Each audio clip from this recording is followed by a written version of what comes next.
título que le he dado a la charla de hoy es el experimento de las dos rendijas y la superposición cuántica. Según Feynman, el experimento de las dos rendijas es uno de los experimentos más bellos y más interesantes que se han conseguido realizar, Entonces ya veréis por qué, cuáles son las consecuencias de hacer el experimento y cuáles son los conceptos que se pueden sacar de ese experimento. Una breve y rápida paso por lo que hemos venido haciendo desde que empecé esta charla. En primer lugar, hice un esquema comentado de la evolución de la física a lo largo del siglo XIX, hasta llegar a finales del siglo XIX, en el año 1900, el día 14 de noviembre, Planck, en la Sociedad de Física, en una conferencia que da, saca por primera vez a reducir la constante esa que nosotros llamamos ahora, a partir de ese momento, constante de Planck. Entonces empieza, por decirlo de alguna forma, la era cuántica, a finales del año 1900. Luego hemos hablado de cuáles son las facetas y las implicaciones que tiene la constante de Planck, el significado que tiene, qué significa, para qué sirve, por qué sale, cuál es su importancia, etcétera, etcétera. Todas esas cuestiones las vimos en otra charla. En la siguiente charla lo que hice fue un recorrido sociológico, podríamos decir, de los personajes que de alguna forma contribuyeron al desarrollo de la física cuántica desde el año 1900 hasta nuestros días. Entonces hice un breve recordatorio de qué científicos intervinieron, dónde estaban, cómo se relacionaban entre ellos, es decir, cuál era el intercambio de información y el intercambio de conocimientos que hubo entre ellos, para que de alguna forma, ahora cuando hablemos a lo largo de esta charla de ellos, pues le pongáis cara. Luego hice resumidamente una descripción de los aspectos formales y operacionales de la mecánica cuántica, es decir, en qué se basan, en general, lógicamente, porque allí no iba a hacer un desarrollo matemático o físico de la mecánica cuántica, pero sí hice un desarrollo conceptual de la forma, es decir, de las expresiones formales y de las matemáticas que la mecánica cuántica utiliza, y los aspectos operacionales, cómo se usa para estudiar los sistemas físicos. Luego, en la quinta charla, pues expliqué un poco en qué consistía la ecuación fundamental de la mecánica cuántica, que es la ecuación de Rödinger, y cómo se resuelve y cuáles son las soluciones que se obtienen al resolver la ecuación esa diferencial que se llama ecuación de Rödinger, que es esta que está aquí. Luego, a partir de ahí, ya empezamos a entrar en lo que pueden ser las interpretaciones de los resultados que se obtienen al hacer la aplicación de la mecánica cuántica a los sistemas físicos. De manera que me detuve en la última charla en hablar de la interpretación de resultados, de por qué la ecuación de Rödinger, que es una ecuación de campo, se está utilizando mal desde hace 100 años, es decir, que se está utilizando a los objetos microscópicos como si fueran partículas, y por qué esas partículas pues generan una serie de paradojas y de problemas a la hora de interpretar los conceptos mecanocuánticos.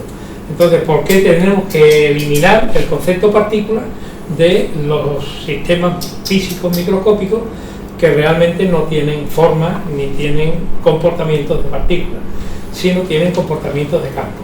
Bueno, también hablando de lo que son los campos, pues por ejemplo, hablé de los campos eléctricos y magnéticos, los campos electromagnéticos, los campos gravitatorios, de todos los campos, de los 25 campos que actualmente han reconocido los físicos que existen, y por qué los sistemas microscópicos lo que son perturbaciones que se propagan en los campos que se conocen.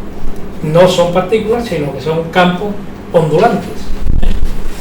Y Bueno, pues puse algunos ejemplos en este asunto, puse algunos ejemplos sobre los fotones y los electrones.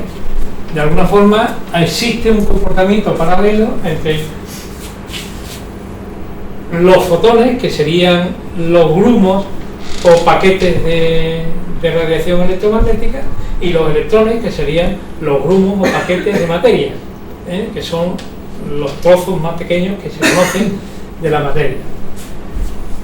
Y de eso estuvimos hablando en la última charla. Y bueno, pues ahora, en lo que viene, vamos a hablar ya de la interpretación. Cómo debemos interpretar los resultados de la mecánica cuántica. Entonces, hay una serie de cuestiones que son importantes de considerar y que, utilizando el concepto de campo para describir a los sistemas microscópicos, pues no tenemos ninguna paradoja y se entienden perfectamente y se pueden explicar perfectamente. Que son la cuantización, la dualidad campo-partícula, la superposición, el entrelazamiento, es decir, esa propiedad que tienen los sistemas microscópicos de estar entrelazados y de estar enredados unos con otros con independencia de la distancia que haya entre ellos. Eso era un problema originalmente en la física, en la interpretación de la física cuántica. Incluso fue denunciado por Einstein en un determinado momento con una paradoja que definió, que se conoce como paradoja de Einstein, Podolsky y Rosen, y por qué esas partículas entrelazadas pueden influirse a grandes distancias, incluso en distancias astronómicas. Es decir, que hay un enredamiento que está condicionado precisamente por la propiedad cuántica. Si los objetos microscópicos fueran partículas, tendríamos un problema de interpretación, porque nadie entiende que haya una interacción a grandes distancias entre dos partículas. Sin embargo, si esas entidades son campos, pues se pueden considerar campos superpuestos, lo mismo que se superponen las olas o las ondas en una superficie del agua, que están unas compartiendo, es decir, superpuestas con otras ondas, y se están influyendo unas a otras. De manera que el entrelazamiento, la no localidad, que está relacionado con esto que acabo de contar, y finalmente la medida, cuando hacemos una observación de los sistemas macroscópicos, pues tenemos que tener en cuenta estas cuestiones que he mencionado anteriormente. Entonces, entender la medición depende de entender correctamente la no localidad, el entrelazamiento y la superposición.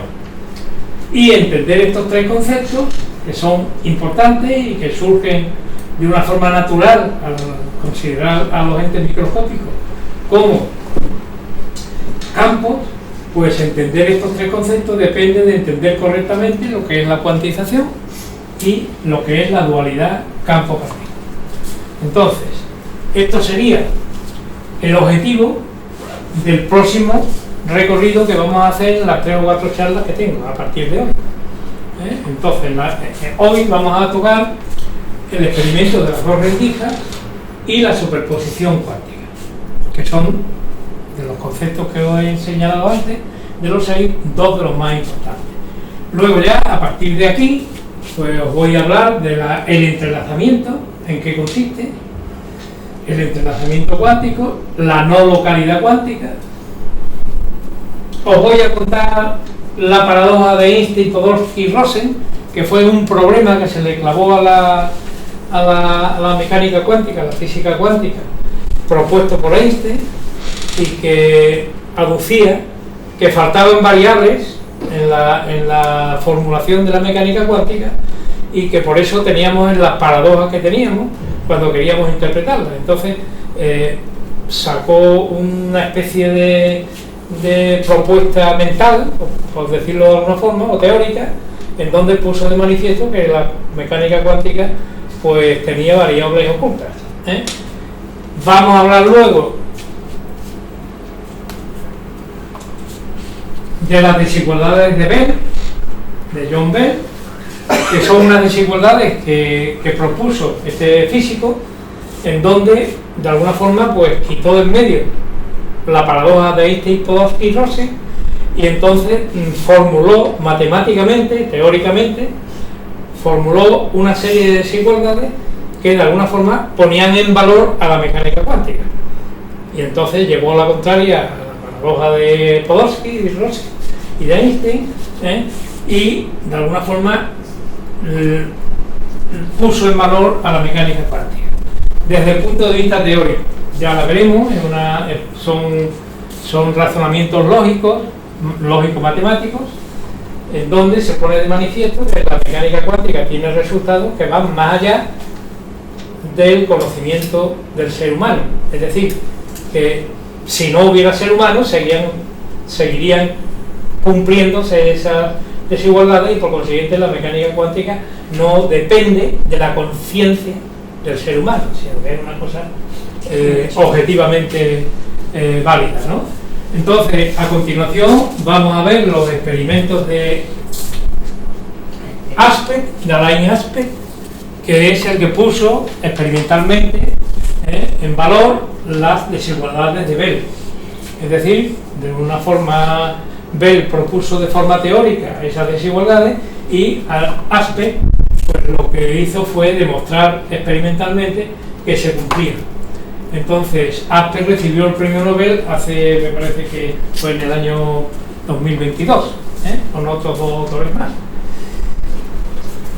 confirmando lo que se llama no localidad cuántica, y que es la acción a distancia entre dos partículas que están enredadas. Y luego los fenómenos cuánticos relativistas al final, y el vacío cuántico, que también es un concepto importante, que ya veréis que de vacío nada, ¿no? Este es el camino que voy a seguir en las próximas charlas. Eso lo tenéis ahí. Ahora, en la tercera bola, ¿no?, que os he pasado. Ahora vamos a hablar del experimento de las dos rendijas y la superposición cuántica. El experimento de las dos rendijas. Vamos a ver. Bueno, ya sabéis que en el año 1801 hubo un señor que le dio por estudiar el comportamiento de la radiación electromagnética de la luz, utilizando un experimento físico que hoy día es un experimento. De hecho, el aparato que utilizó John, ese aparato se puede comprar por Amazon y vale 63 euros. Podemos ver cómo la luz, al pasar por una rendija, pues se produce un patrón de bandas, como este que aparece aquí. Es decir, aparece una banda aquí en el centro, más intensa, que aquí aparece de alguna forma desplegada con el valor de la amplitud, luego otras bandas menos intensas, de tal forma que aparece, al pasar la luz por aquí, aparece, aquí se produce un nuevo frente de ondas, y esas ondas llegan a la pantalla de registro y aparece de esa forma. Esto, si en vez de una rendija son dos rendijas, ¿qué es lo que ocurre? Pues lo que ocurre es que en cada una de las rendijas, cuando llega la onda, estamos hablando de la luz, ya veréis que luego ocurre lo mismo con los supuestos partículas mágicas, con los electrones, porque tienen el mismo patrón de interferencia. Entonces, cuando llega aquí la luz, como si fuera una onda de agua, pues se producen otros nuevos frentes de onda, uno aquí, que nace un centro de onda aquí, y otro aquí, de manera que cuando se van superponiendo, los valles se suman con los valles y se suman con las crestas, y entonces se produce una serie de neutralizaciones y sumas, que al final dan un patrón, que es este que aparece aquí, y que experimentalmente el resultado que se obtiene es este.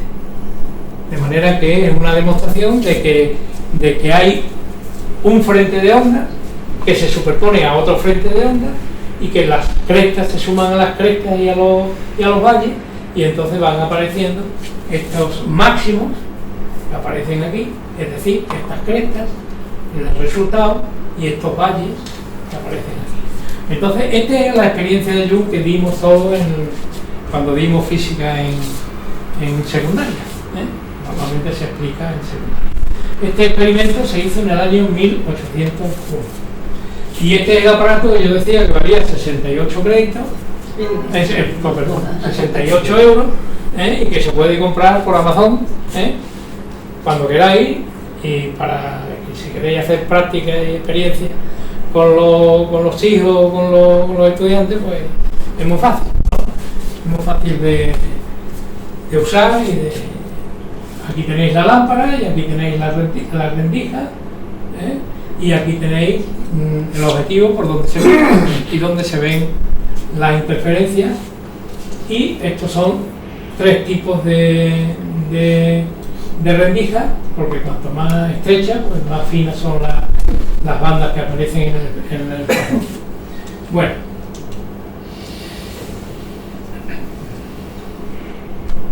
os decía el otro día que hoy, en el año 2025, estamos en condiciones de poder tener equipos experimentales en donde se tiene la constancia de que sale un fotón. Se utilizan las fibras de vidrio, se utilizan los láseres y se utilizan las trampas de iones, en donde de alguna forma se tiene un ion aislado, se promociona uno de los electrones a un estado de mayor energía y espontáneamente ese electrón decae hasta el estado fundamental y emite un fotón, es decir, el producto de la constante de Planck por la frecuencia. Entonces, se puede tener constancia hoy día, bueno, y también se puede poner estas experiencias a una baja temperatura, casi próxima a los 4 Kelvin, de manera que el fotón que sale, se tiene control de que sale un fotón, porque es realmente un átomo el que ha emitido un fotón en ese momento, y además se tiene la posibilidad de dirigir ese fotón en una determinada dirección. Entonces, teniendo esa capacidad técnica, pues ya las experiencias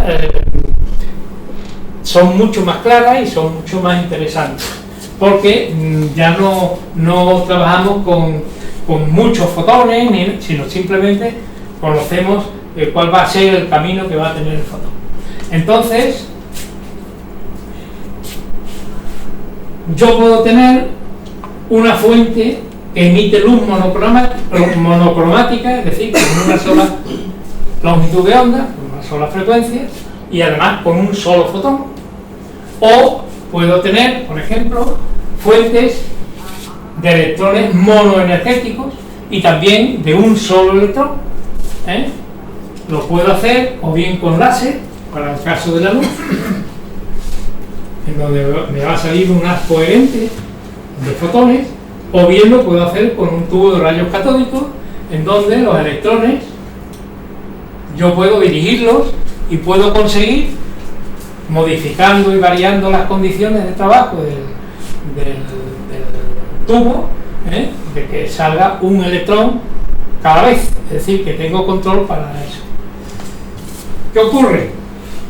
Pues que, suponiendo que yo soy capaz de conseguir que un electrón vaya saliendo cada cierto tiempo, un electrón de un tubo de rayos catódicos, o, si quiero, un fotón de un láser, entonces yo lo puedo hacer llegar a una pantalla en donde puedo detectar la llegada de ese fotón.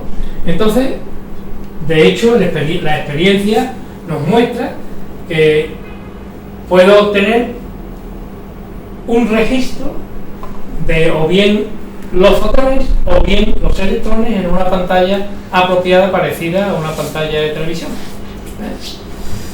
Si yo sigo echando fotones o electrones a esa pantalla, progresivamente durante un determinado tiempo, lo que obtengo es un registro en una pantalla, en la misma pantalla lógicamente, en donde aparece lo que se llama un patrón de interferencias, que es parecido a ese que os he enseñado antes de Jung. Veis que aparece una serie de máximos, que son las zonas blancas, y una serie de mínimos, que son las rayas negras, en donde lo que hay aquí es un patrón de interferencia parecido al de Jung. De manera que hemos pasado de una situación de este tipo a una situación de ese tipo.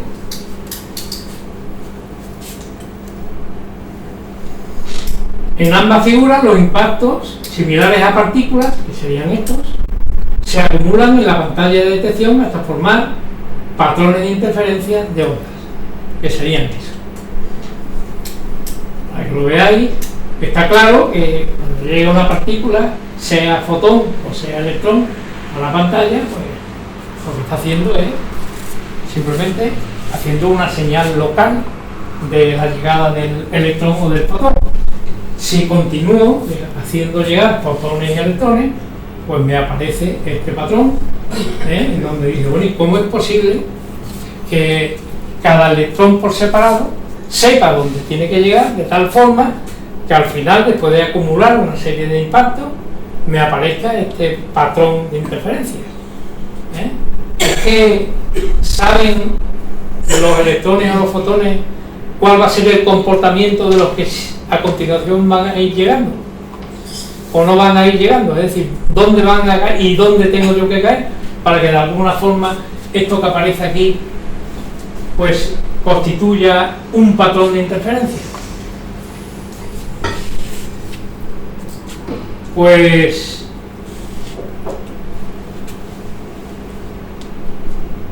fijaros bien, esto es una secuencia durante un determinado número de minutos, en la llegada, en este caso, de fotones que salen de esta luz monocromática, que pasan por las dos rendijas y que me forman el patrón de interferencia que aparece aquí. Se ve perfectamente que a medida de que pasa el tiempo y el número de fotones van llegando, me va apareciendo ese patrón de interferencia. Pero es que resulta que pasa lo mismo experimentalmente cuando en vez de mandar fotones mandamos electrones. Solamente. No. Tan solo. Solamente no. Cuando se mandan electrones, o cuando se mandan protones, sí, o cuando se mandan neutrones, o cuando se mandan moléculas, o cuando se mandan átomos. ¿Qué ocurre? Que a medida que va aumentando la masa del objeto que se está lanzando, van haciéndose más pequeñas las longitudes de onda. Se va estrechando más el patrón de interferencia. ¿Qué cosa? Este es el fenómeno, o sea, la experiencia que yo decía que Feynman decía que era el experimento más bello que se había conocido en física. Porque este comportamiento es un comportamiento común, tanto para fotones como para cualquier otro tipo de partículas, de entidad microscópica que se haga. Entonces, pero que esto también se da con moléculas. Sí, con átomos, con moléculas. ¿Cómo lanzan moléculas? ¿Que cómo lanzan moléculas? Bueno, pues... Puede ser de un gas. Claro, eso, las técnicas están muy elaboradas y están muy depuradas ya, ¿no? Tan depuradas que en el caso de, por ejemplo, de los fotones, pues la última experiencia que se hizo con un fotón, que lo pongo ahí como H-NUM, es decir, que sería la energía del fotón, se hizo en el año 1909. A partir de ahí ya las experiencias con luz pues, han sido pues, rutinarias en los laboratorios de física de alta energía. Y luego en el caso de los electrones, pues en el año 1961 se obtiene una figura como esta, y luego ya en el año 1974 se consigue el mismo resultado empleando un proyector de fotones unitarios, es decir, de un fotón, de un fotón, de un fotón. ¿Y el patrón entonces por qué es? Bueno, en eso estamos. Ah, vale, vale. En eso estamos. Ya, vale. En eso estamos. Eso lo va a explicar ahora, ¿no? Bueno, pues ahí poco a poco, ahora mismo no, pero lo vamos a ver. Porque eso tiene que ver con el tiempo, ¿no? O sea, el No, patrón se no forma- tiene nada que ver con el tiempo. Bueno, sí, el patrón se forma cuando ha pasado un tiempo, ¿no? Bueno, cuando y ha un pasado- número de fotones o de electrones o de partículas. Las partículas van llegando y se van colocando en la pantalla de detección, se van colocando formando un patrón de interferencia. Que es como si cada uno de los fotones o de los electrones pasara por las dos rendijas en vez de por una. Porque si pasa por una, como vamos a ver dentro de un poquito, pues el patrón que se forma no es un patrón de interferencia, sino un patrón acumulado detrás de cada una de las rendijas. En el caso de que fueran partículas ocurriría así: tú tiras la bola, tienes un cañón que está disparando bolas, por ejemplo, y entonces detrás de la rendija aparecerá una acumulación de bolas y detrás de la otra rendija lo mismo, pero lo que no se entiende bien es útil, o sea, no se entiende bien considerando que las partículas son partículas locales, lo que no se entiende bien es cómo se forma detrás de las dos rendijas ese patrón de interferencia con tantos máximos y tantos mínimos, no los dos que serían de rigor, ¿vale?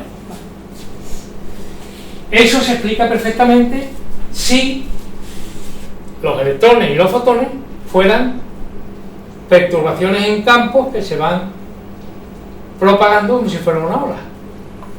¿Por qué? Pues porque cuando llega esa ola a cada una de las rendijas, ahí se produce un nuevo frente de ondas y otro nuevo frente de ondas que luego se van superponiendo y van produciendo los máximos y los mínimos que forman según la descripción del comportamiento de la luz por Jung, ¿no? Si se considera que son campos, si son partículas no puede ser. Entonces, la similitud entre las dos figuras es sorprendente e indica una similitud en el comportamiento de los fotones y de los electrones. Y como ya os he dicho, pues se han hecho experiencias utilizando protones, utilizando neutrones, utilizando moléculas y utilizando otro tipo concretamente, incluso grandes moléculas. Es intuitivamente difícil de creer que una figura fue formada por ondas y la otra por partículas. Conceptualmente, pensando en partículas no es comprensible, pensando en ondas sí.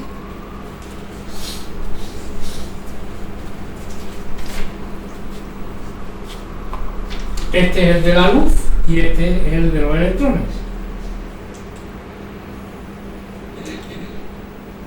El patrón extendido es fácil explicarlo si cada cuantón, fotón o electrón, es un campo extendido que pasa por ambas rendijas.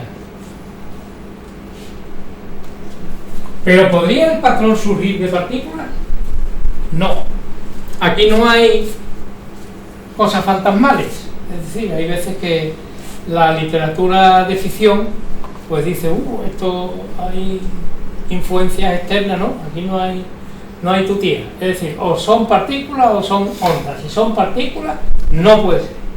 Es decir, una partícula no puede estar, de hecho, ya he sacado yo dos principios a lo largo de las charlas he dicho que dos partículas no pueden estar simultáneamente en el mismo punto del espacio. Pues imposible que una partícula pase por las dos rendijas. Lo mismo que una partícula es imposible que esté en dos puntos del espacio al mismo tiempo, tampoco. Pues lo mismo. Una pregunta, Sí. la zona oscura, la interferencia realmente son las zonas oscuras, ¿no? La zona oscura es La el mínimo, diferencia. en la suma de un máximo y de un mínimo. Vale, porque ¿Qué es eso?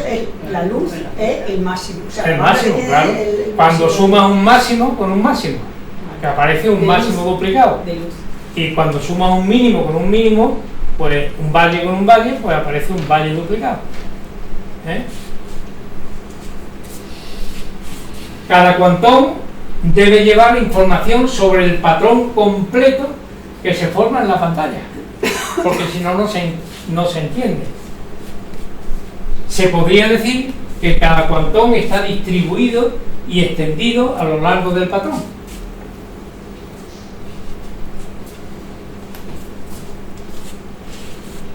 Bueno, perdón. Si cerramos una rendija y dejamos una sola, el patrón se transforma en el patrón de una sola rendija y deja detrás de la rendija abierta sin mostrar interferencia. Este sería el resultado que se vería por el tubito ese que os he enseñado antes. Y cuando hay dos rendijas abiertas, pues este sería el resultado del patrón de interferencias que aparece.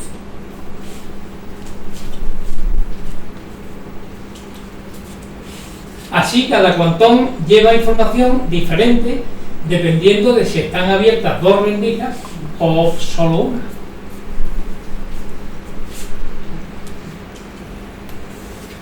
¿Cómo obtiene un cuantón información sobre el número de rendijas que están abiertas? Pues claro, ¿cómo lo obtiene? Si un cuantón es un campo que se extiende sobre ambas rendijas, no hay problema. ¿Por qué? Porque cuando llega a una rendija, lo que ocurre es que cuando sale de la rendija, lo que aparece es otra vez la onda correspondiente a ese cuantón. Y lo mismo ocurre con la otra rendija. De manera que se van sumando y van apareciendo las interferencias sumadas de uno y de otro.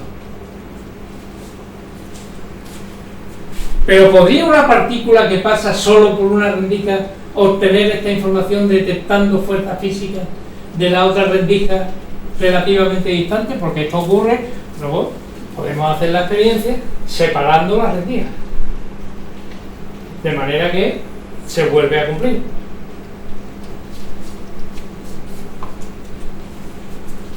En efecto, el efecto es el mismo para fotones y electrones, y el experimento se ha realizado con neutrones, con átomos en 1991.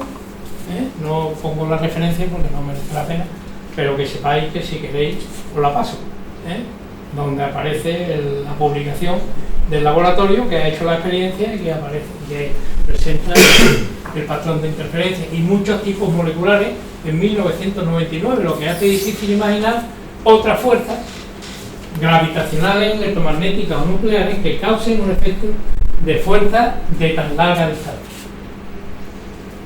¿Qué otra evidencia más directa podría haber de que un cuantón es un campo extendido y no es una partícula? Como consecuencia, no podemos explicar los patrones extendidos suponiendo que cada cuantón es una partícula, pero sí podemos explicar el patrón suponiendo que cada cuantón es un campo ondulante. Eso como molecular no lo entiendo. Eso como molecular no lo entiendo. ¿Sí? ¿Por qué no? Porque una molécula es un ente, digamos. Una molécula es Es un un ente, entonces es no es un campo. Una molécula no es un campo, tú puedes aislar una molécula. pero ¿por qué puedes no es un ver- campo? No sé, no. Es un, Si todos los componentes que forman esa molécula son campos, toda la Claro. molécula tiene que ser un campo. es un campo. No, porque la molécula es un... Pero que es, no, no la un suma de las campo, partes no es igual. es O sea, un las partes campo- no es igual a la suma de las partes. Elena, es un campo Que yo lo ondulante. entiendo, que no quiere decir que no sé. No, Es un campo ondulante, que significa que es un campo de materia, en este caso, en donde se produce una perturbación y se produce una transmisión, una propagación de una energía a lo largo del espacio. Por ejemplo, una molécula de agua, ¿eso lo hace? Claro, igual, bueno, es decir, O sea, que un chorro de agua, mete un chorro de agua y... no, un chorro de agua no. Vamos a ver. Estas experiencias son experiencias muy particulares, en el sentido de que han cogido un ¿cómo se llama? El grafeno, no sé si conocéis la molécula de grafeno. La molécula de grafeno han conseguido utilizarla, es decir, han conseguido lanzarla y han conseguido ver cuál es el patrón de interferencia que se produce en un experimento con la doble rendija. Y ha aparecido un patrón de interferencia como esos que aparecen ahí. ¿Y el efecto es el mismo para partículas que tienen masa que sin masa? Sí, claro. Eso. El fotón, No en tiene principio, masa. no tiene masa. Tiene velocidad c, Sí, la tiene la longitud. pero no tiene masa. Claro. Es un bosón que no tiene masa. Y los fermiones, es decir, los electrones y las Sí, que partículas tienen con masa. masa, pues sí, pues también. Claro que el efecto es el mismo. Para los que tienen masa y para los que no tienen Esto está refrendado por experiencias realizadas en laboratorios, con aparatos. Bueno, ahora veréis que tengo alguna cosa interesante más que contaros, que es el funcionamiento de los interferómetros y cómo funcionan y cómo podemos sacar conclusiones del comportamiento que tienen los fotones o los electrones en los interferómetros.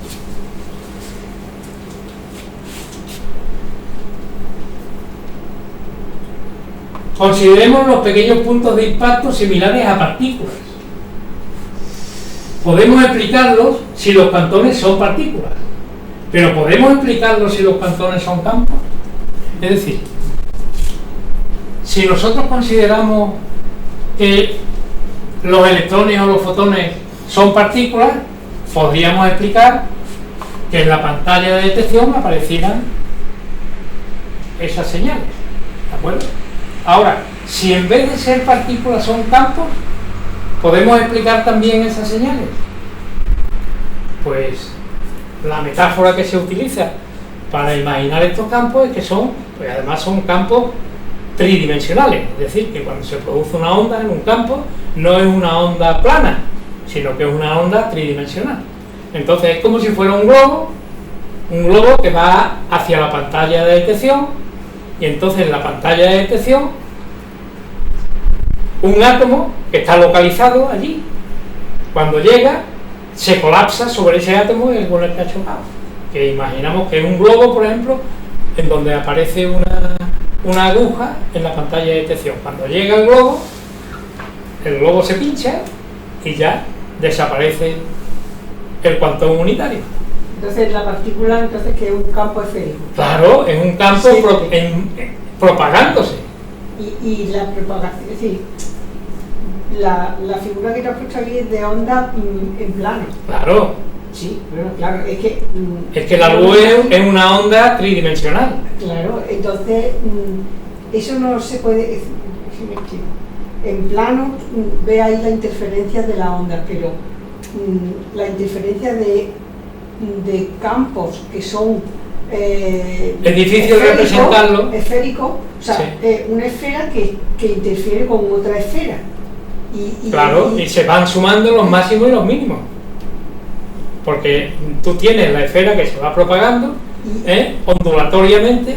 Y eso da el mismo patrón teórico. El mismo. El mismo patrón teórico que si fuera la onda Sí. en dos dimensiones. El mismo, de hecho, cuando tú haces la experiencia de Jung, Sí, yo entiendo que la experiencia es así. estás pero- trabajando con ondas esféricas del campo electromagnético, porque el campo electromagnético no es ese haz que aparece, que se dibuja mucho y que son dos campos, uno eléctrico y otro magnético perpendiculares y tal cual, sino que tienes que imaginártelo como una propagación tridimensional. Claro, es que los dibujos que tenemos en la cabeza Nos condicionan, Nos condicionan a- pero hay que imaginarse eso. Para mí, Paco, resulta más complicado entender el efecto en la cámara de niebla. Pues tú cuando lanzas tú electrones, protones y tal, que eso fueron los experimentos primeros para ver que uno era positivo y otro negativo y tal. Lo lanzas en una cámara de niebla, se va ioniza. produciendo un rastro de ionización. ¿Cómo una onda puede producir ese rastro de ionización? No, eso se Una ioniza. partícula lo entenderías bien, pero una onda... Esférica. Se ioniza y se queda metido en la gota el ion, ¿no? Es lo que realmente ves, tú ves. Realmente la gota sí es local, ¿eh? Pero cuando se produce el efecto del campo eléctrico sobre la gota, para que la gota se quede en equilibrio, pues la gota es local, pero lo que tiene dentro se supone que es un campo igualante. Hay que hacer un esfuerzo de imaginación, claro. O sea, que ya no hay partículas, No, el concepto de partícula ya hay que abandonarlo. ya por De hecho, yo lo he dicho aquí muchas veces. Cuando hemos estado recorriendo, me he tirado 40 años explicando mentiras. Porque yo siempre pensaba en partículas. Y cuando yo resolvía la ecuación de Redinger y quería explicar el resultado, pues lo único que decía era que si al cuadrado en diferencial de tau representa a la probabilidad de encontrar al electrón en este volumen. Y realmente no debemos de hablar de esa forma, sino debemos de decir que representa psi cuadrado diferencial de tau, representa la probabilidad de que se produzca una interacción en ese volumen por parte del cuantón. Es decir, tenemos que ver verlo de la parte contraria a la hora de explicar ese fenómeno. Dentro de 50 años también vas a decir que estás confundido. Es sí. que eso nunca se sabe, a ver. No sé, ¿Sabes? es que la pregunta Se corrige. No, sí, con que corregirse, que has dicho ahora tiene también mucho sentido. Es decir, que si una partícula que tiene masa y que no la tiene, se comportan igual. Igual, porque- se comportan igual. pues, Ya vale, sé. pensar. Pero es que no es lo mismo tener masa que no tenerla, ¿no? Ya. Un campo de algo que tiene masa, pues se Pero ¿qué es la comporta... masa, Elena? ¿Qué? ¿Qué es la masa? Bueno, Sí, vamos, sí. deja eso después. ¿Qué es la masa? ¿Qué es la Una masa? ilusión. No. Una onda. ¿Qué es la masa? Campo. Es un campo Claro, que transporta una energía. La masa es energía. es energía. Como me he perdido los dos seminarios anteriores. Ah, Como lo demostraron sobre Hiroshima y Nagasaki. sí, lo demostramos bien. Vale. Entonces, Bueno. Paco, ¿se puede explicar lo que tú preguntabas antes? ¿Se puede explicar o no se puede explicar el campo? Así, se me decía, me preguntaba antes. Sí. ¿Se puede explicar? Claro, porque Con- es una esfera. Considerando que las partículas microscópicas, o sea, que las entidades microscópicas son campos ondulantes que se van propagando, ¿eh? Y que además son cuánticos porque tienen un determinado valor energético y no tienen otros determinados valores energéticos Y que no están separados de los otros cuantos. y que no de los están de los otros separados, campos. claro, y que están entrelazados. Como en es decir, un mar no puedes separar una ola de otra de otra ola. están todas. Claro, Realmente lo del campo, De porque los estoy que- esto de la esfera, realmente es la probabilidad de que la partícula que sí existe esté en la cualquiera. partícula no, la entidad, la energía, habla de energía. Esté en cualquiera de las posiciones, ¿no? Sí. Hablas de energía y es una cosa mucho más fácil de utilizar No se ve. que partículas. Si hablas de partículas ya aparece, Partícula ya es algo físico, claro, local. claro, es algo físico. Y puede ser que yo me imagine que la partícula esté, ¿sabes? Local, moviéndose para crear ese campo, como si dijéramos. Esa es La partícula no se mueve, lo que se mueve es el campo. Vale. Campo de agua. Campo de agua. Es un campo. Dejas caer una bola y se produce una vibración, y no hay desplazamiento de materia porque las moléculas del agua están donde están siempre. Lo que ocurre es que hay una onda que se va propagando a lo largo de todo el espacio, salvo que pongas un confinamiento determinado. en cuyo caso pues tienes que introducir las condiciones cuánticas, porque cuando van muriendo esas ondas en los límites del campo, tienen que coincidir con cero, es decir, tienen que enrasarse a cero, porque detrás de esos límites ya no hay ondas, ¿vale? Entonces existe un campo que se va propagando y que va transmitiendo la energía correspondiente a ese cambio ondulatorio. No, pero si eso en la playa se ve muy bien. Sí, Si sí. ves a la gente, Claro. se ven los que están bañando, suben y bajan, Claro. pero no se mueven del sitio. No se mueve. En cambio la ola se va llegando a la Claro. playa, Claro. pero ellos suben y bajan, no se Sí, mueven. yo es la única manera que veo, que lo voy a explicar un poquito. Pero entonces ya solo se buscan, no se buscan partículas, digamos, se buscan campos, ¿no? Más que se buscan campos, no, se interpreta que en los sistemas microscópicos que no vemos y que están sometidos, yo los llamo cuantones. Los cuantones que están cuantizados, es decir, que tienen un determinado valor de energía, los cuantones pues se comportan como si fueran un campo ondulante. Es que, vamos, así leyendo así, en el CER, cuando se busca, en el CER, ahí, es decir, supuestamente lo que están buscando es la supersimetría, eso que son partículas, la partícula antagónica de campos son campos. Esa es una pregunta estilo Justo Vial. Es que esto, No, claro, porque te claro, estás yo- buscando algo parecido. ellos dicen que están buscando partículas con la supersimetría, pero ¿campos o partículas? Bueno, yo es que yo creo que No sé, el bosón de, Bueno, por ejemplo. la el campo conclusión a partícula. la que yo Sí, bueno, quiero una forma de- llegar para que vosotros me hagáis caso, Entendamos. ¿eh? Me hagáis caso. Esa es lo que sí. La conclusión a la que yo quiero llegar es que no hay partículas, solo hay campos, Totalmente de acuerdo. solo campos. No le digas totalmente. Bueno, de acuerdo, no. Entonces, yo, no entendí. de hecho, hay algunos asuntos relacionados con este nuevo concepto. Vamos, no es nuevo, porque es muy viejo ya, ¿no? Es decir, que esto viene coleando desde el año 1927, cuando surgió por primera vez la ecuación de onda, es decir, la ecuación de campo de Schrödinger. ¿Cómo una ecuación de campo va a dar resultados para partículas? No, porque la ecuación de Schrödinger es una ecuación de onda, de campo. Son campos, es decir, la función psi es una función que responde al comportamiento de un campo de materia.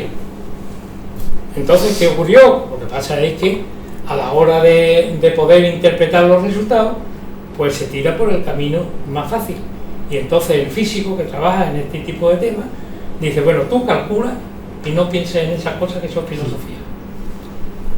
Pero calcula. Tú calculas, sigue al cuadrado, dice que es la probabilidad y tal y cual, pero a la hora de interpretarlo, pues mira para otro lado, que es lo que se viene haciendo en mecánica cuántica y en trabajo de física cuántica desde hace 90 años. El último que insistió en que el resultado de la ecuación de Schrödinger era interpretable a partículas fue Feynman, hasta 1973 o 74. Desde entonces ya todos los físicos que trabajan en física cuántica ya interpretan a los entes microscópicos como campos, no como partículas. Lo que pasa es que eso no llega a los libros de texto, no llega al profesorado, no llega a la masa. Y a ti te ha llegado ahora.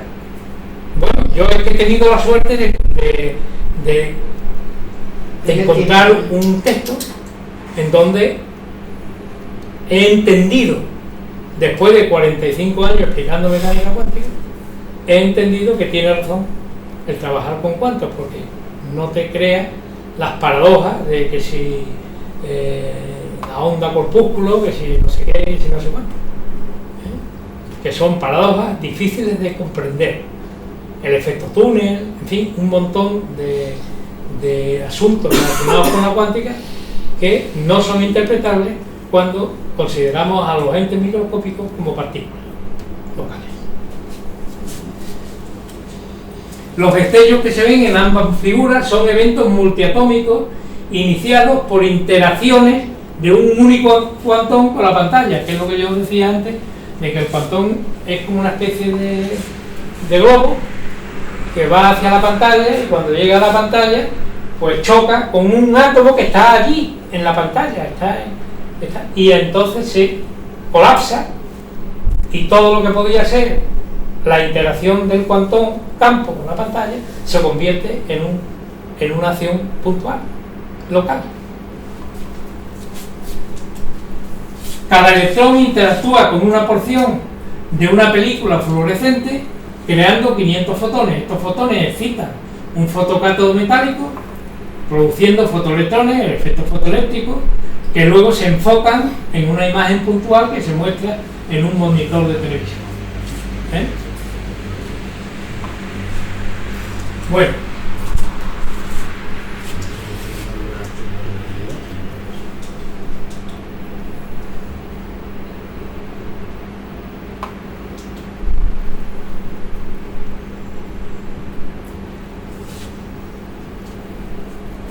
esto es importante, quiero que lo veáis porque a la hora de definir el significado de la función de onda, cuando la vamos a asociar con la probabilidad, no es lo mismo decir que es la probabilidad de encontrar al electrón o al que sea en determinado volumen, que decir que existe una probabilidad determinada de que ese cuantón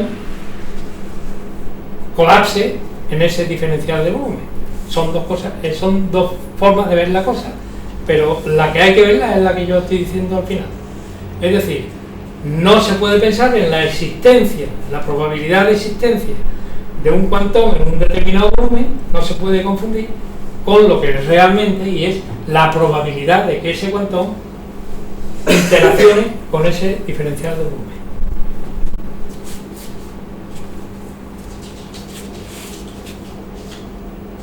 El experimento confirma, por lo tanto, el comportamiento de campo de las partículas microscópicas. Bueno, vemos que hay razones de peso para concluir que todos los cuantones fundamentales que conocemos son campos y no partículas. Un análisis riguroso muestra que incluso bajo una definición amplia de partículas, las propiedades de las partículas son incompatibles con los principios combinados de la teoría especial de la relatividad y la física.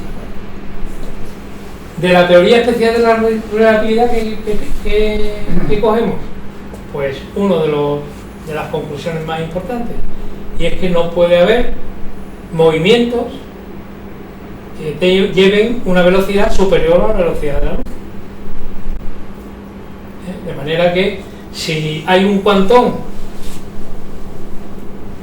que es un campo, cuando ese cuantón colapsa con una determinada interacción con un determinado átomo, se produce un fenómeno en donde el cuantón colapsa y se convierte en un punto, por consiguiente se ha producido a una velocidad en principio que parece que es mayor de la velocidad de la luz, desde los extremos, desde la periferia, pues imaginar que el cuantón pues es un campo extendido que tiene 1400 kilómetros. Pues cuando ese cuantón colapsa, se convierte precisamente en un elemento puntual, y la información de ese elemento puntual viene a una velocidad instantánea, desde los extremos, desde la periferia, hasta ese punto en donde ha colapsado. De manera que las propiedades de las partículas son incompatibles con los principios combinados de la teoría especial de la relatividad y la física cuántica. Los fotones en particular no pueden ser partículas puntuales, porque los principios relativistas y cuánticos implican que un fotón no puede encontrarse nunca en una ubicación específica, local, porque los fotones tienen siempre masa cero y velocidad c, 300.000 kilómetros por segundo. De manera que si un fotón lo tenemos en reposo, deja de existir. No puede estar en reposo nunca.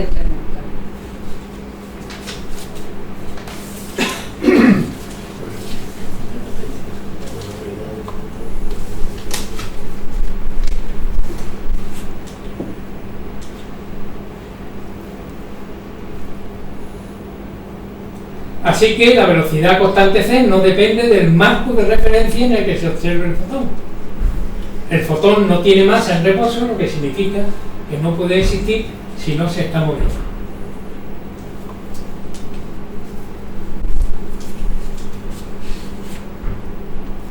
Si un fotón estuviera en reposo, implicaría que tiene una velocidad de cero, pero dado que su masa en reposo es cero, no podría existir bajo esas condiciones.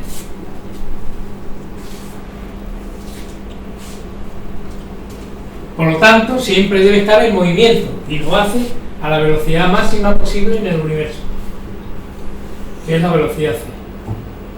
Si los fotones no tienen masa, ¿dónde almacenan la energía? Que es una pregunta también interesante, ¿no? Si no tienen masa,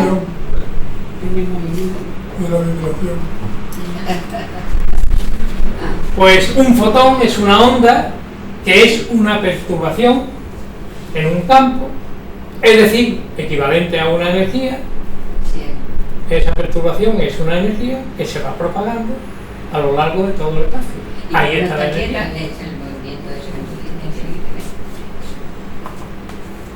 Además, es una onda integral, que significa que yo lo diría digital, que está o no está. No está a la mitad ni las 3/4 partes, sino que es o 1 o 0. Claro, que es precisamente la propiedad cuántica. O es 1 o es 0. No puede quedarse a la mitad.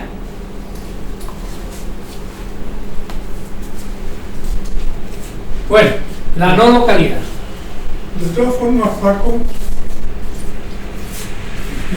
quizá a lo mejor yo lo veo siempre, lo que señala otra cosa del efecto rendija es que cuando tú pasas el haz de electrones por una sola rendija, el comportamiento es de partículas. El espectro que hace es de partículas, no se comporta como una onda. Sí, porque es lo mismo, es el primer gráfico que yo he puesto de Jung. Es decir, se produce en la rendija un frente de ondas y a partir de ahí vuelve a nacer la onda que va trasladándose hasta que llega a la pantalla de detección. Y entonces tendrá una zona central que tiene un máximo, y luego pues unos mínimos que tiene alrededor que proceden de la misma onda que se ha ido propagando. Esa es la explicación. Claro, Eso es lo mismo que la explicación de por qué se ve una partícula cuando es un campo, ¿no? La fotografía que has puesto cuando son que se ven puntitos solos. Sí. Que la pregunta que ha hecho es: ¿puede un campo dar un punto? ¿No? Claro. Esa es la explicación, ¿no? Sí, sí. Si come dos, Eso tendrá más que una rendija. No puede decir que es una partícula. la idea que yo tenía era eso, que cuando pasa una rendija se sola. comporta como No puede decir que no sea partícula. Si se comportara, pero sí puede Pero explicar claro, un campo a cuando la eso S. sí que ya demuestra que Sí es puede campo. explicar un campo Pero de con una no está demostrando que es campo. Sí, con una sí, porque Una rendija sola. Porque se claro, una rendija sola, cuando llega el campo llega a la rendija, vamos a suponer que el cuantón llega a la rendija, el cuantón es una onda, ¿no? Cuando llega la onda a la rendija, se produce ahí un nuevo frente de onda que empieza otra vez la onda, y cuando llega a la pantalla, pues lo que tenemos es un máximo y luego los mínimos correspondientes que están llegando. sí, un máximo y los mínimos. Y los mínimos. Pero si llega una onda, tiene varias rayas Tiene un máximo, y varios máximos. no, tiene un máximo y luego va disminuyendo la onda hacia la Una derecha onda e tiene un izquierda. máximo. Un máximo, claro. Un máximo. La máxima amplitud llega de frente y luego va bajando, pero es que el resultado que tiene el patrón de interferencia es que todos los máximos son todos iguales. Claro, Pero cuando hay dos rendijas. cuando hay dos rendijas. Eso lo ves cuando hay dos rendijas. Es la diferencia. Pero la rendija, es decir, que parece, que la rendija transforma la partícula en onda. Si fuera una partícula, al pasar por dos rendijas, Eso no es así. En un lado. La rendija no O sea, transforma el la hecho- partícula en onda. No, el hecho de que la partícula, pero claro, si me dicen no existe partícula, es que parece que la partícula cuando Existe entra, la onda. ya por eso digo, entonces, pero que digamos la interpretación hasta ahora, si quieres decir, es que entra una partícula y cuando atraviesa la rendija se convierte en onda. No. Ya lo sé que no, que antes Ya viene como onda, Ya viene como onda. Claro. pero se interpretaba antes como una partícula, una cosa, una Bueno, un se ente, interpretaba un antes ente. cuando se suponía que las entidades microscópicas eran partículas. Pero es que ese concepto crea muchos más problemas de los que... Digamos que la rendija es la que nos hace ver que es una onda. Eso es. La rendija, o la doble rendija, es la que facilita el que nosotros expliquemos que los entes microscópicos son campos ondulantes, Vale, ahora acabo de entender. por decirlo de alguna forma. Entonces, la no localidad cuántica.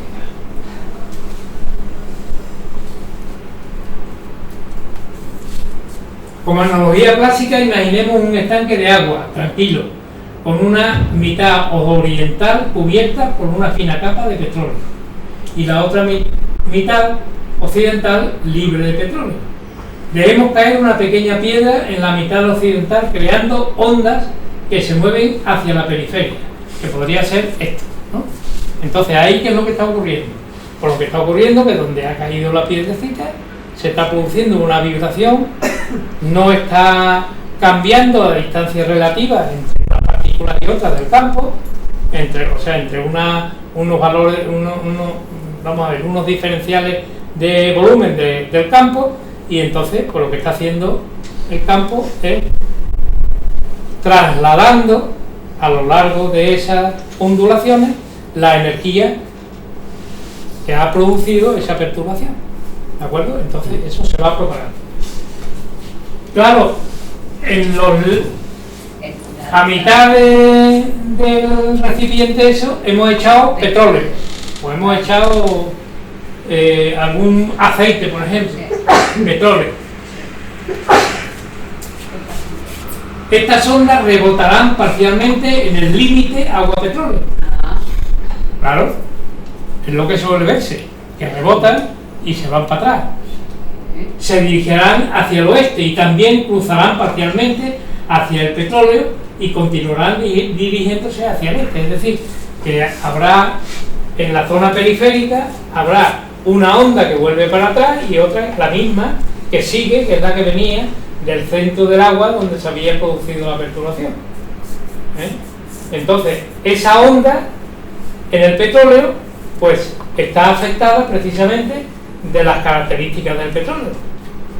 Y entonces tenemos que una onda inicial que se ha producido con la perturbación que yo he ocasionado se ha convertido en dos ondas. Una que ha ido por el petróleo y la otra que ha vuelto para atrás en la periferia de donde estaba el petróleo, del agua y el petróleo. Y diferente totalmente. Tenemos por consiguiente una perturbación que se ha desdoblado y está en dos estados distintos, es decir, está en dos partes, en dos ondas distintas. Paco, pero como esas ondas pueden ser diferentes a la primera. Claro, es que son distintas. diferentes. Totalmente. Claro. Aquí a lo que vamos es que una onda se ha convertido en dos ondas que simultáneamente están propagándose en la superficie de... Eso es fácil de hacer. Eso lo explica muy bien en la... ¿Eh? Lo explica muy bien en la de la derecha. Sí. Ahí, Sí. ¿se ve? La onda original ahora son dos ondas Sí. en dos lugares diferentes, ¿vale? Este tipo de fenómenos no es sorprendente ni contradictorio cuando hablamos de una ola de agua, cosa que no ocurre si estuviéramos hablando de partículas. Bien.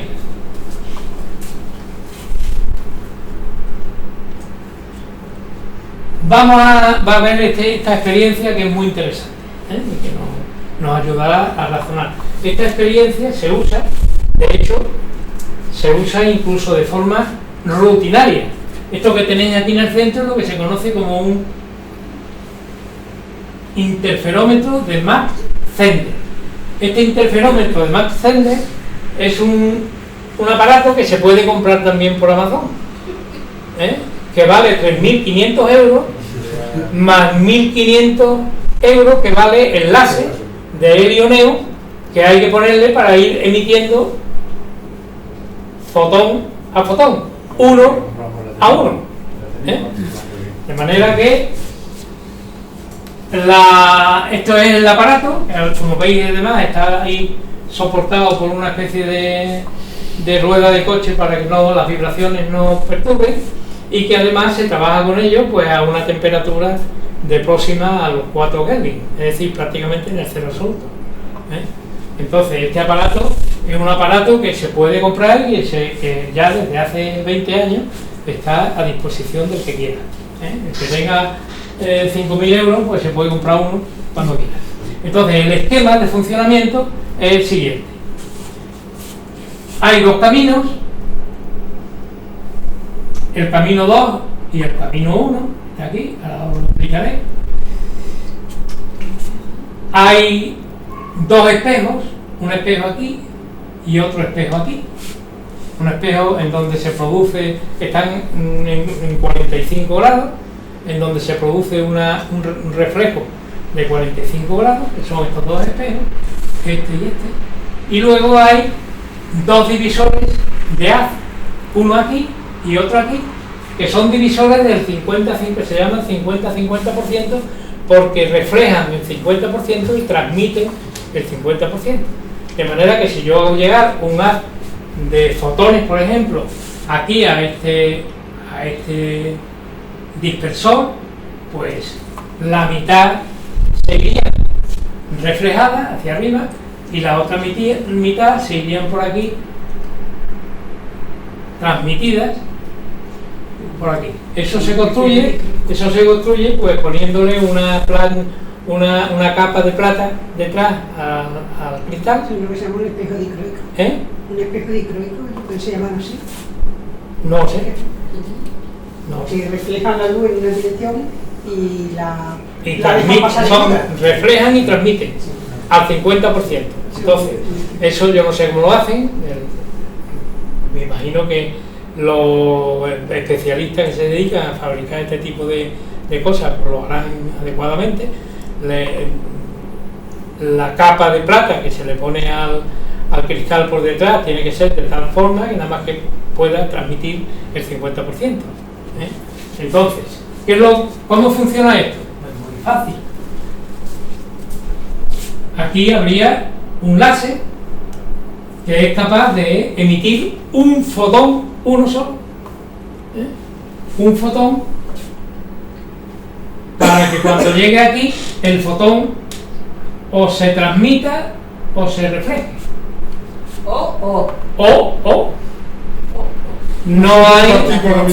No se puede partir por la mitad porque el fotón es único, ¿eh? Entonces no se puede partir, o se viene por aquí o se viene por aquí.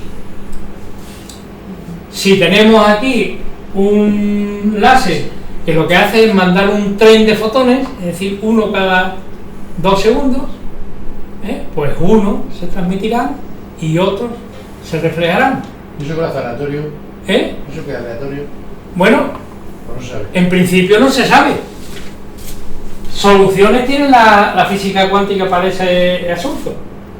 Y es que si puede ir para allá y puede venir para acá, construyo una superposición de los dos. Es decir, el 50%, es lo mismo que el ejemplo del gato de Schrödinger. ¿Está muerto o está vivo? Pues la probabilidad de que esté muerto y la probabilidad de que esté vivo es la misma. Pues aquí lo mismo. ¿Cuál es la probabilidad de que se transmita o de que se refleje? Pues la función sería 1 partido por raíz cuadrada de 2, multiplicado por la suma de las dos posibilidades. Pero si Que es como lo trabaja. de onda, No, la longitud de onda aquí no tiene nada que ver. Es decir, ¿para dónde va el fotón? En principio, si un fotón puede ir por un lado o por el otro, por el camino 1 o por el camino 2. ¿Vale? Pero déjame que siga, porque conceptualmente vamos a ir complicando la cosa. Eso recuerda el interferómetro, bueno, el tema de las ondas gravitacionales, supuestamente. El tema de las ondas gravitacionales, Sí. así también como un aparato de esto. Sí, también. Bueno, que sé. Eso es una buena. Claro que sí. Entonces, esto en el divisor de haz. Aquí. Cuando llega al espejo, no hay problema. El que vaya por el camino 1 se refleja e irá hacia allá. Y el que venga por aquí, por el camino 2, que ha pasado, se refleja en este espejo y subirá para allá. Entonces, caso que vamos a estudiar. Pues vamos a estudiar un caso en el cual no hay el segundo divisor de haz, que es ese de ahí. Lo vamos a quitar. De manera que, ¿cómo sería el funcionamiento del aparato? Pues el fotón llega, vamos a suponer que atraviesa el divisor de haz, llega aquí y el detector 2 detecta un fotón. No hay problema, porque como ahí no hay ninguna forma de que choque o de que interfiera con algo. Y si hubiera ido por el camino 1, pues llegaría aquí, se reflejaría, iría para acá y iría al detector 1. De manera que lo único que tenemos que hacer es ponernos en el detector 1 y ponernos en el detector 2 y ver por dónde ha venido. Eso es. No va a venir por los dos, porque el fotón no se rompe. De manera que va por uno o va por el otro. Eso se comprueba experimentalmente. De manera que si en vez de poner a dos mirando por la detección, es decir, por el visor, en vez de poner a dos personas, ponemos, por ejemplo, a una máquina, pues la máquina nos va acusando por dónde va el fotón único, ¿vale? De manera que un solo fotón entra por la parte inferior izquierda y el divisor de haz 2 está ausente. Es decir, que esta es la situación que tenemos. El divisor 2 está ausente. ¿Qué sucede cuando el fotón llega al primer divisor de haz? A este. Ahí lo veis. Parte se refleja y parte se transmite. De manera que observamos el fotón o bien en el detector 1 o bien en el detector 2. Se refleja, se transmite o ambas cosas. El experimento muestra siempre que se detecta como un fotón único y completo en el detector 1 o en el detector 2. No hay problema, ¿vale? Eso es lo que se espera razonablemente. Esta experiencia verifica la existencia de cuantones indivisibles. Luego ya tenemos una demostración de que los cuantones son únicos, no se rompen. Es un H nu, es decir, es un cuantón con una determinada energía que no se puede romper. Porque los detectores siempre detectan un fotón o ningún fotón. Nunca una fracción de fotón. ¿Vale?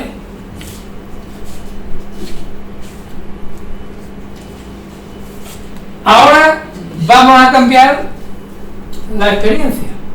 Y entonces vamos a dejar aquí el segundo divisor de haz. De manera que el fotón viene como un campo ondulante, que lo tenéis aquí dibujado, ¿vale? Viene por aquí,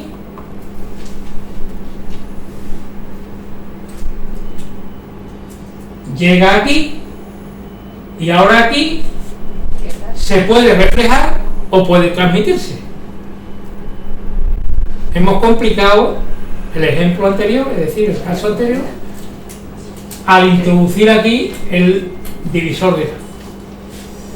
Ahora sucede algo nuevo, pues el divisor 2 mezcla los dos caminos, ¿vale? Si el fotón estaba en la ruta 1, 50% de probabilidades, se transmite al detector 1 o se refleja al detector 2. Si estaba en la ruta 1, al 50% va para allá o va para acá.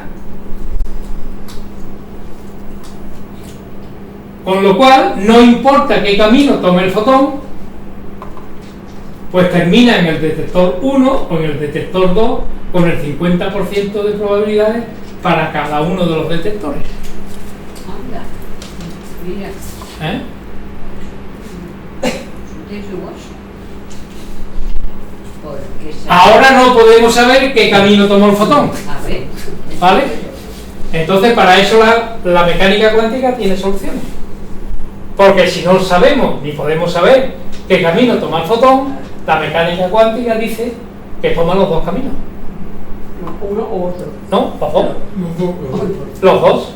Como La- el gato está muerto y vivo. La formulación de la mecánica cuántica dice que al no saber por qué sitio va por los dos. A la vez.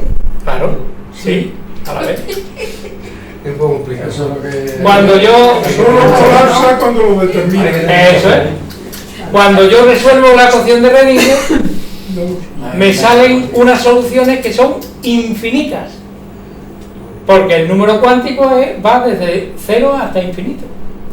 De manera que hay tantas soluciones como infinitas, que se conoce como espacio de Hilbert. Entonces, esas soluciones tienen unas más preferentes que otras. Pero la formulación apropiada es decir que la partícula o el fotón o lo que sea está en todos los estados al mismo tiempo. Pero una cosa que no podemos saber y otra cosa es lo que está haciendo. Yo no puedo saber una cosa, pero el hecho de que yo no pueda saberla no significa que está haciendo cualquier cosa. ¿Está haciendo una cosa o está haciendo otra? Claro, tú te estás implicando en la cuestión como ser humano, ¿eh?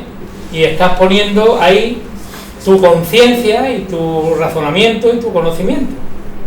Realmente la mecánica cuántica no depende del ser humano.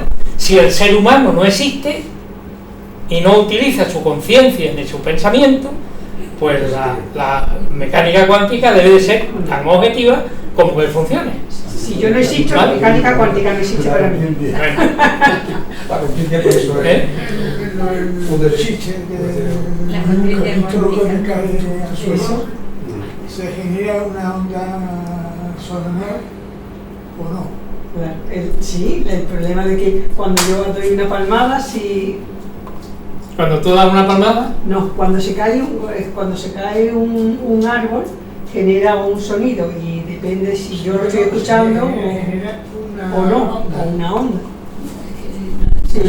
Si hombre no conoce eso, es que no lo pongo en pie ahora mismo. Debe ser la oreja del amigo 1 y este es de la derecha de la oreja del amigo 2. ah, Bueno, la cuestión es que no podemos saber qué camino toma el fotón. no ¿Y de ahí sabemos. concluyes? Entonces, ¿Y de ahí concluyes? ahora no podemos saber qué camino tomó el fotón. Vale, ¿y qué concluye de Pues ahí? ¿qué concluye? Pues la física cuántica informa y la experiencia lo confirma que siempre que un experimento no proporciona información sobre qué camino toma un cuantón, el cuantón toma todos los caminos posibles simultáneamente. ¿Por qué simultáneamente? A la vez. No, ¿por qué? Todo a la ¿Por qué vez. simultáneamente? No. Eso Es es la probabilidad, la Yo estadística. creo que eso Claro, fue- que toman los dos caminos, en pero filosofía- simultáneamente no. Uf, en Eso es filosofía- fundamental. No, yo no me he inventado nada. Te quiero decir, no, vamos a ver, es que tú haces un experimento. Entonces, quítate de aquí, que no te...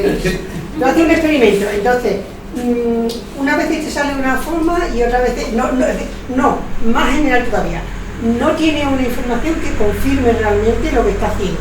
Y ahora tú de ahí concluyes que está haciendo las dos cosas a la vez. Falso. A mí me viene alguien diciendo eso y digo, no, claro, está haciendo una cosa. Hablamos de filosofía, para esto hay un determinismo indeterminado. Eso es filosofía, es decir, la ecuación te determina tal sitio para hacer. Una de las dos formas a las 9:30 de la noche cuando salga el sorteo. Eso es una forma de hablar. Yo veo que es un determinismo indeterminado. No es la realidad. No, bueno, la realidad es un problema. Bueno, ¿qué es la realidad? Eso es otro problema. Ese es otro problema, es verdad. Bueno, pero no estoy de acuerdo con la conclusión. Déjame que siga avanzando. Sí, Sí, le dejamos, pero la palabra simultáneamente no lo está demostrando ese experimento. Bueno, pero quizás él estaba hablando, estaba usted diciendo que la filosofía... Claro, eso es determinado. Es decir, te da una serie, la ecuación te da una serie de soluciones, pero dentro, te determina dentro de un abanico indeterminado.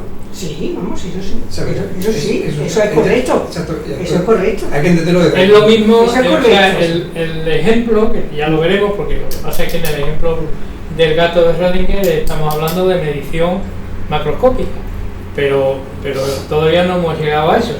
Entonces, la función final que describe el sistema, el estado final, es que hay un electrón que participa y hay otro electrón que participa, es decir, un camino y otro camino, y que el resultado final correcto es la función de la superposición de los dos caminos.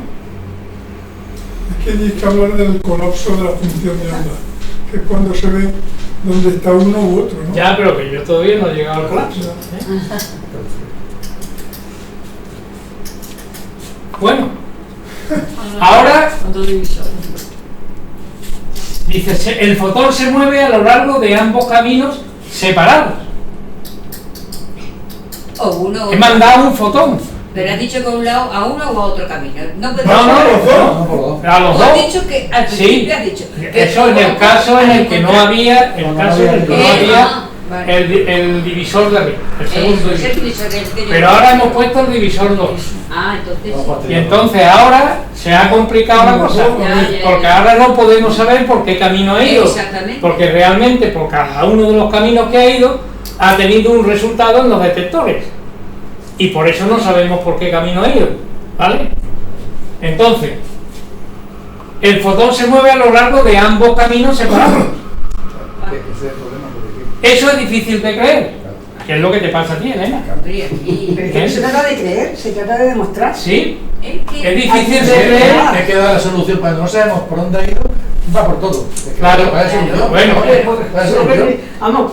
Pues no sabemos, nos quedamos ahí. Eso es difícil, déjame que chica. Pero es que no se trata de creer. Bueno, pero es creer, esa no, palabra pero aquí no que existe. objetivamente es difícil de creer. ¿Cómo puede ir por los dos caminos? Pero es que creer no existe en esta conversación. Creer, no. Es difícil de entender en todo caso. Bueno, entender. Venga. Entender. Eso es difícil de entender. Solo se inyectó un fotón que no se puede dividir y los detectores siempre detectan precisamente un fotón. ¿Vale? Y los cuantones nunca se rompen en pedazos y sin embargo un fotón está presente en ambos caminos. No simultáneamente. ¿Cómo puede un fotón ir en dos direcciones y estar en dos lugares al mismo tiempo? Eso no es porque nadie está diciendo que está al mismo tiempo. No es está al mismo tiempo. ¿Quién te está diciendo que está al mismo tiempo? Sí, al mismo tiempo. Sí. Porque No, han es que puede ser lanzado- dos fotones diferentes. No, es uno. Ha salido uno, nada Los de los más. griegos no puede ser. Tú me puedes decir, no, es que no ha salido uno porque el aparato no está bien construido. Entonces no jugamos. Así no vamos. Vamos a que ha salido un fotón. Uno Uno solo. Sí. Y no se No puede una, romper. sino uno. Uno. Y Y no se puede romper. Y la- Detectan los dos detectores simultáneamente. y detectan los dos detectores, detectan ese uno. Vale, sí, Vale. sí, sí. Luego uno ha ido por un camino y el otro ha ido por el otro, Porque ¿sí o no? mitad no puede ser. ¿Eh? Claro, porque mitad no puede ser, Entonces, no se puede romper. Como han ido por los dos caminos y no sabemos por dónde han ido, Un campo. la función de estado que se construye es una función superpuesta con la otra, con la del camino 1 y con la del camino 2. ¿Vale? Entonces, ¿cómo puede un fotón ir en dos direcciones y estar en dos lugares al mismo tiempo? Este movimiento de dos direcciones a la vez debe ocurrir con independencia de la presencia o ausencia del segundo divisor. ¿No? Porque claro, cuando el fotón llega aquí, saliendo del láser, y se va por aquí y por aquí, nadie le ha dicho, ni el fotón sabe que va a existir aquí un segundo divisor de haz. ¿De acuerdo? Entonces, ¿cómo se entera el fotón de eso? Está muy bien explicado este Paco. Me está gustando porque está muy bien explicado. El movimiento en dos direcciones a la vez debe ocurrir con independencia de la presencia o ausencia del segundo divisor de haz. Pues cuando el cuantón llega al divisor 1 de haz, no sabe si hay un segundo divisor de haz más adelante. Es lo ¿Vale? mismo que decía José Enrique, que él, tú estás ahí, pero puede que no estés. Tú estás conectando otro título que Yo creo que ahora están los dos sitios, está como de ahí, Bueno, de ahí que cualquier cuantón interviniente fue por ambos caminos, y no el se- 1 y el 2, siendo cada uno detectado por un solo detector, ya fuera el 1 o el 2. Qué guay. Vale. ¿Eh? Por esto será la base de la computación cuántica, ¿no? Claro, claro, Claro. La computación cuántica. en los qubits, Los códigos, ¿no? Claro. ¿Y tú eso lo entiendes? ¿Cómo? Yo sí, ¿no? ¿Lo entiendes? Yo creo que sí. Está ¿Lo conforme, entiendes? No matemáticamente. Está Digo, conforme lo con lo que entiendes. dices. Yo creo que sí. Matemáticamente. Sí, porque no. el fotón o el cuantón que está pasando por el camino 1 y el camino 2 son dos ondas, es decir, ondas en campos.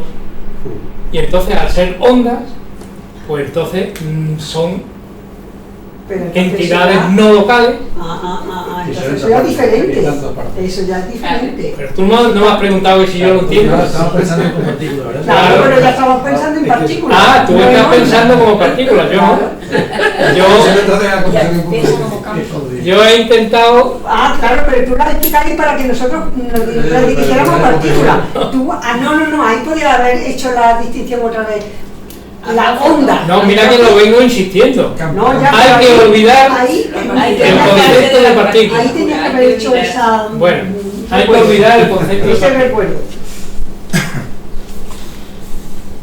Este ir en dos direcciones, llamado superposición, que es lo mismo que la onda que viene por el agua y se superpone a la onda que va por el petróleo, ¿eh? Este ir en dos direcciones nos lleva a cuestionar la noción de que la luz esté hecha de haces de cuantones indivisibles. Es decir, podemos decir, no, es que entonces el cuantón se divide. ¿Eh? Quizá cada fotón se divide en dos partes, en el divisor de haz 1 con una parte en cada dirección, Te he dicho que no. pero el experimento proporciona evidencia en contra de tal hecho. Si la luz simplemente se divide en el primer divisor de haz y parte de ella va en cada dirección, ambos detectores deberían hacer clic simultáneamente cuando el divisor de haz 2 está ausente, que fue el primer caso que yo expuse. Pero ambos detectores nunca hacen clic simultáneamente, lo que implica que solo un objeto, no dos, solo un objeto, está presente en el dispositivo en cualquier momento. ¿Vale? Exacto. No hay evidencia de que el fotón se divida alguna vez. Es Hay decir, evidencia. no hay evidencia experimental.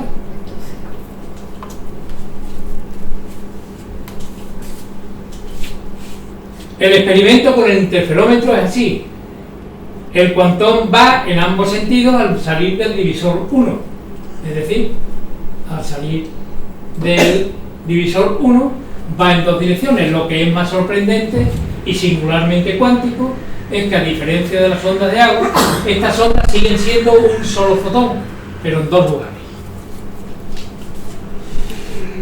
En el caso del agua, el conjunto original crea dos ondas, es decir, dos conjuntos de ondas que viajan en dos direcciones. Pero en el experimento del interferómetro siempre detectamos un solo cuantón y nunca dos. Entre otras cosas porque sabemos que nada más que ha entrado un fotón.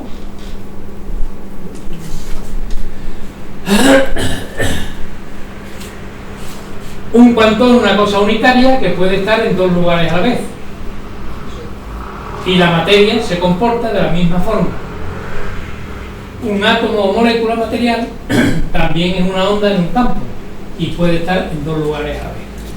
La experiencia de la interferencia con partículas másicas, como son protones o como son átomos o como son moléculas, dan el mismo resultado que las experiencias que se hacen con un fotón o con un electrón.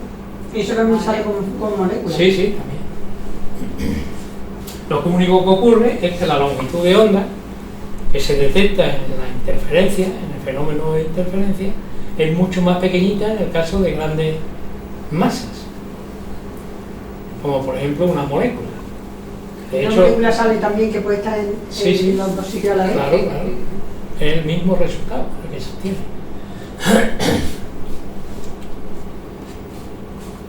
Hasta donde sabemos, todo el universo está hecho enteramente de cuantos o cuantones. La mecánica cuántica trata sobre la naturaleza y el comportamiento de estos cuantones constituyentes fundamentales del universo. ¿Qué es entonces un cuantón? Los cuantones son sutiles, contrarios a la intuición y no se comprenden del todo. Sin embargo, bueno, esto es una frase que dijo Einstein en la época en la que era un descreído de la mecánica cuántica. Bueno, Einstein fue uno de los fundadores de la mecánica cuántica, pero luego ya se fue poco a poco, con esa mentalidad analítica que tenía, se fue apartando de la mecánica cuántica. Y entonces llegó a decirlo en forma de chiste casi. Todos estos 50 años de reflexión consciente no me han acercado más a la respuesta a la pregunta: ¿qué son los cuantos de luz? Hoy en día, Tom, Dick, Harry creen que lo saben, pero se equivocan. Es una frase que quien crea que entiende la mecánica cuántica se equivoca. Se equivoca. Habría que añadir como partícula. No, sí, esa es la conclusión. Yo, este hombre que me ha hecho ver un poco de luz, yo creo que un poco de luz, porque yo creo que entiendo lo que cuenta, creo que lo entiendo, no sé si en sus últimas consecuencias, pues este hombre me ha hecho ver la cuántica de otra forma totalmente distinta. Lo que ocurre es que la tendencia que tengo es a usar partículas. De hecho, incluso cuando hablo, se me escapa la palabra partícula. Claro, que es lo que te ha pasado muchas veces. Y debo de hacer esfuerzos por no decirla. De todas formas, el hecho de que si el cuantón es una onda y cuando llega al primer espejo puede ir en las dos direcciones, o va en las dos direcciones. Lo mismo que si fuera un rayo de luz. Ya, pero entonces yo no diría, entonces, ¿por qué se dice que el cuantón es indivisible cuando realmente, siendo onda, es divisible? No es divisible. Sigue, dale. No es divisible. No, si cada uno si la onda es capaz de ir sí, a dos sitios a la vez.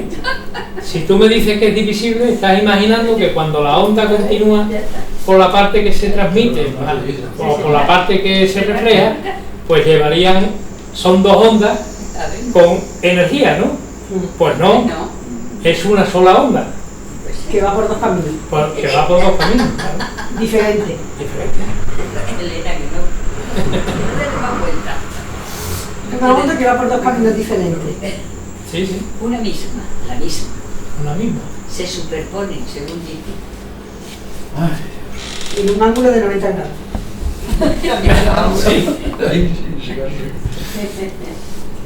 No se puede tener una parte de un cuantón y no se puede crear o destruir un cuantón de forma gradual. Cuando tú enciendes la bombilla, vamos a suponer que emite un cuantón, un fotón de H nu, pues se expande por todo el espacio que es en donde tú has encendido la bombilla, y cuando apagas se va de todas las partes del espacio en donde está iluminado. No se va poco a poco, Bueno, hay alguna... porque es unitario. Yo creo que el problema es que es un concepto que estos conceptos no estamos acostumbrados a Las oírlos. bombillas fluorescentes no crean, ¿Eh? Y entonces por eso tendemos a intentar no comprenderlo. No, yo intento comprenderlo, no intento no comprenderlo, porque si no, no estaría aquí. Exactamente, yo y todo el mundo, exactamente. Pero si dicen... Un cuantón siempre llega a existir o desaparece o cambia su configuración instantáneamente en todas sus partes. Una perturbación que se propaga en un campo. Esta es la figura que he encontrado por ahí, más próxima a lo que estamos hablando. No es una partícula, es un campo. Es decir, más que un campo, es una perturbación que se está propagando en un campo. Entonces, como ocurre con la piedrecita esa que lanzamos al agua, cuando se empieza a producir la onda, pues la máxima amplitud o la máxima intensidad está en donde se ha producido la perturbación. Poco a poco se va difuminando la transmisión de la energía que se ha producido con esa perturbación.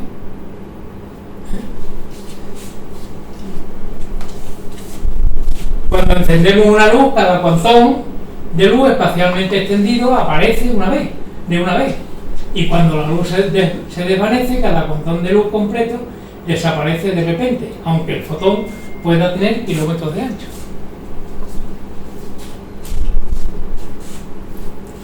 Bueno, yo creo que voy a ir terminando, ¿no? Sí, sí, me está haciendo la cabeza Me ha dado la cabeza. la cabeza está bastante Chiribitas, ¿no?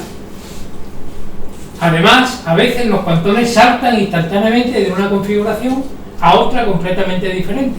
Esta cualidad de todo o nada tiene mucho que ver con la considerable extrañeza del cuantón.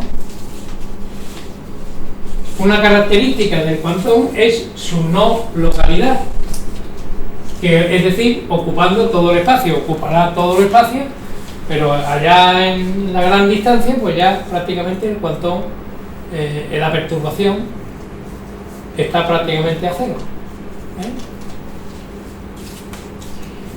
Y se va avanzando en investigar. Sí, bueno, yo tengo que avanzar porque Claro, eso es el lo que tema te digo. del interferómetro, que yo he estado explicando, tiene más sergas, porque los caminos 1 y 2 se pueden ampliar o se pueden acercar.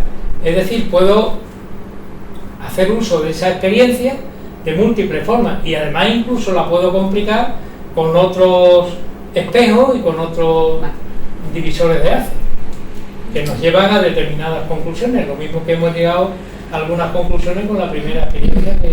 Claro, aquí el secreto de la cuestión, creo yo, está en que podemos, de alguna forma, tener garantía de que lanzamos un fotón cada vez que queremos.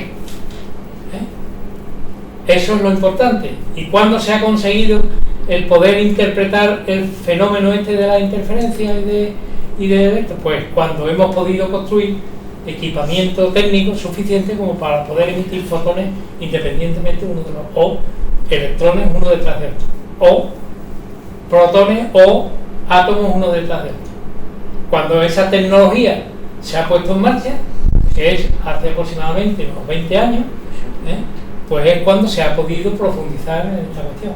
Y ahora actualmente todos los científicos que están trabajando en esta corriente, en la corriente de interpretar la física cuántica utilizando los campos, pues es prácticamente la mayoría de los investigadores pues están en este camino, utilizando más bien experimentos de lógica, que son estos, más que experimentos como los que se hicieron en el siglo XX, a principios del siglo XX. Entonces, ¿un cuánto podría abarcar todo el universo, por ejemplo? Sí, sí, así es. De hecho, un fotón podría abarcar todo el universo. Claro, claro. Considerando un fotón como un campo ondulante que se propaga. Las ondas de radio, ¿no? No, de radio no. Un fotón de onda electromagnética. Pero de una longitud de onda enorme. No hace falta. Puede ser la longitud de onda que sea. Si el estado que puede llegar a kilómetros. Kilómetros y años luz. Y años luz. Claro.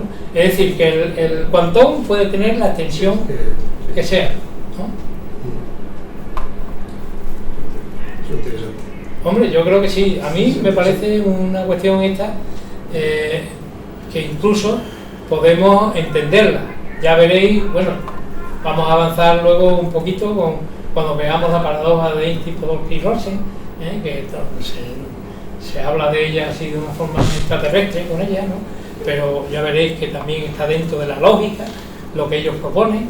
Luego lo de Bell, también la desigualdad de Bell también es un trabajo de lógica, matemática, en donde lo que se razona no tiene nada que ver con el conocimiento humano. Es decir, si los humanos no existen, esas desigualdades se siguen cumpliendo. Y luego lo del experimento de Aspe, que también es un experimento importante e interesante, basado en este tipo de razonamiento, utilizando interferómetros, utilizando este tipo de interferómetros, algo más complicado, pero interferómetros de este tipo. Todo fundamentalmente porque se puede conseguir pues aislar fotones y aislar electrones de forma individual.